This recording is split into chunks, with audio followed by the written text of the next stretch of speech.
नमस्कार।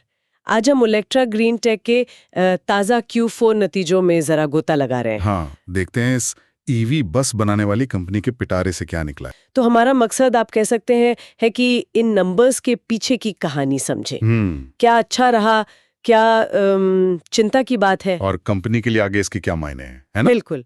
और हाँ, एक छोटी सी अपडेट और, कंपनी ने 40 पैसे प्रति शेयर का डिविडेंड भी अनाउंस किया है। ठीक है, वो भी एक पॉइंट है। तो फिर शुरू करें। सबसे पहले बात करते हैं कमाई की, मतलब रेवेन्यू। यहाँ तस्वीर थोड़ी दिलचस्प है। बिल्कुल। साल दर साल देखें तो मतलब YOY करीब 50-55% का जबरदस्त उछाल है। 50-55%? हाँ, 288 करोड़ से बढ़कर 448 करोड़। ये तो काफी अच्छा लगता है। हाँ, सुनने में तो बहुत बढ़िया है। लेकिन अगर हम पिछली तिमाही से तुलना करें तो QOQ वहीं पर कहानी थोड़ी बदल जाती है। पिछली तिमाही में रेवेन्यू था 415 करोड़ रुपए। ओह, तो इस तिमाही में करीब 13% की गिरावट आ गई है। 13% डाउन। हाँ, हालांकि बाजार का जो अनुमान था वो लगभग 430 करोड़ का था, तो उस लिहाज से ये ठीक ठाक ही रहा। अच्छा, तो अनुमान के आसपास ही। मतलब एक तरफ अच्छी YOY ग्रोथ, दूसरी तरफ हालिया QOQ गिरावट। खर्चों का क्या हाल है, वो काबू में है? खर्चे वो 421 करोड़ ऊपर रहे हैं। पिछले साल के 277 करोड़ से तो खैर ज्यादा है, जो स्वाभाविक भी है जब रेवेन्यू इतना बढ़ा है। हाँ बिल्कुल। लेकिन पिछली तिमाही के 456 करोड़ से कम है। अच्छा, तो QOQ खर्चे कम हुए हैं। हाँ, तो कह सकते हैं कि खर्चों पर कुछ लगाम तो रखी गई है एक तरह से। ठीक है। रेवेन्यू की ये मिली जुली तस्वीर देखने के बाद सवाल उठता है कि इसका मुनाफे पर क्या असर पड़ा है। प्रॉफिट्स की क्या कहानी है? मुनाफे की कहानी वो और भी पेचीदा है।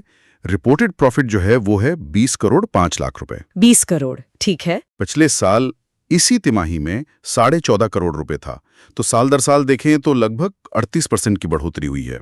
फिर से साल दर साल तो अच्छा दिख रहा है, 38% ग्रोथ। लेकिन मुझे अंदाजा है कि यहाँ भी एक लेकिन है ना? हाँ बिल्कुल है। पिछली तिमाही का मुनाफा याद है? वो था 46 करोड़। 46 करोड़, हाँ, उसके मुकाबले तो ये। हाँ, उसके मुकाबले ये 20-20.5 करोड़ काफी कम है। काफी कम।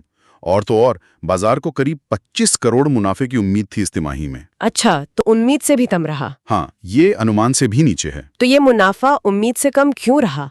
क्या इसका कोई खास कारण पता चला? कुछ है इसमें? हाँ, इसका एक बड़ा कारण बताया जा रहा है share of profit from associate में हुआ नुकसान।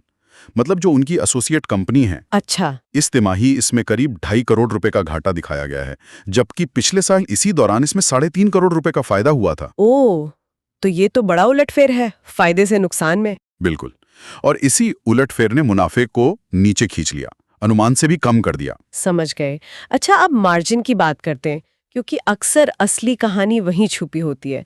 मार्जिन्स कैसे रहे? सही कहा। और यहाँ तस्वीर थोड़ी चिंताजनक है। साल दर साल मार्जिन 5.1% से घटकर 4.6% रह गया है। ओह, YOY भी गिरावट? हाँ, और पिछली तिमाही में तो मार्जिन शानदार 9% था। 9%? हाँ, तो उससे तुलना करें तो ये गिरावट काफी ज्यादा है, 4.6% पर आ गया है। तो यहाँ एक बड़ा सवाल ये उठता है कि जब साल दर साल रेवेन्यू इतना बढ़ा, 50% से ज्यादा, तो मार्जिन क्यों सिकुड़ रहे हैं? लागत बढ़ गई या कोई और दबाव है? ये वाकई सोचने वाली बात है। ये मार्जिन का दबाव EPS यानी अर्निंग पर शेयर में भी साफ दिख रहा है। हाँ, EPS कैसा रहा? पिछले साल इसी तिमाही में 1.67 रुपए था। पिछली तिमाही में शानदार 5.64 रुपए था और अब घटकर 2.56 रुपए रह गया है। ओ, 5.64 से 2.56, ये तो काफी गिरावट है QOQ। बिल्कुल। और इन सब नतीजों के बाद कंपनी का वैल्यूएशन कैसा दिखता है? शेयर तो जहां तक मुझे याद है काफी महंगा चल रहा था। बिल्कुल, शेयर का भाव अभी भी 1345 रुपए के आसपास है और पी रेशो यानी प्राइस टू अर्निंग रेशो, हाँ पी, वो करीब 80 का है। 80 का पी? बाप रे। हाँ, सीधे शब्दों में कहें तो निवेशक कंपनी की हर 1 रुपए की कमाई के लिए 80 रुपए देने को तैयार हैं। हाँ, जो आमतौर पर काफी ज्यादा माना जाता है। खासकर इन मिले जुले नतीजों को देखते हैं तो वाकई बहुत ज्यादा है। सही कहा। तो इतना महंगा क्यों है ये शेयर? कि ये जो सेगमेंट है इलेक्ट्रिक बस वाला, हाँ, इसमें भी ज्यादा लिस्टेड कंपनियां हैं नहीं, विकल्प कम है। अच्छा, कंपटीशन कम है लिस्टेड स्पेस में। हाँ, तो शायद इस वजह से ओलेक्ट्रा को एक प्रीमियम वैल्यूएशन मिल रहा है, क्योंकि निवेशकों के पास इस सेगमेंट में निवेश करने के ज्यादा विकल्प नहीं है। जोड़ क्या है? सुनने वालों के लिए मुख्य बातें क्या निकालें हम? निचोड़ यही है कि तस्वीर मिली जुली है। जैसा हमने कहा, साल दर साल रेवेन्यू और मुनाफे में बढ़ोतरी अच्छी खबर है, इसमें कोई शक नहीं। हाँ, वो तो है। लेकिन तिमाही दर तिमाही गिरावट, मार्जिन पर दबाव और उम्मीद से कम मुनाफा, ये चिंता की बातें हैं। और ऊपर से वैल्यूएशन, वो तो पहले से ही काफी ज्यादा है। बिल्कुल, वो एक बड़ा फैक्टर है। तो मतलब एक निवेशक के लिए ये थोड़ा कंफ्यूजिंग हो सकता है। एक तरफ ग्रोथ दिख रही है, दूसरी तरफ दबाव भी है और महंगा भी है। हाँ, बिल्कुल। और यहीं से हमारे सुनने वालों के लिए एक सवाल भी जुड़ता है, सोचने के लिए एक बात। हाँ, क्या? कि इस मिले जुले प्रदर्शन और इतने ऊंचे वैल्यूएशन को देखते हुए अगली कुछ तिमाहियों में वो कौन सा एक इंडिकेटर होगा जिस पर सबसे ज्यादा नजर रखनी चाहिए?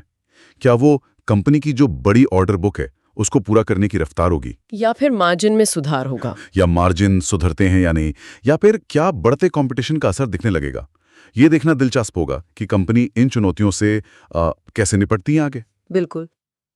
तो ये थे ओलेक्ट्रा ग्रीनटेक के Q4 नतीजे, एक मिलीजुली तस्वीर के साथ। आगे नजर रखनी होगी। Thanks Alina and Gautam for your information. अगर हमारे एक्सपर्ट की एडवाइस आपको सही लगी, वीडियो को लाइक एंड शेयर कर दीजिए, साथ ही साथ हमारे चैनल को सब्सक्राइब कर दीजिए।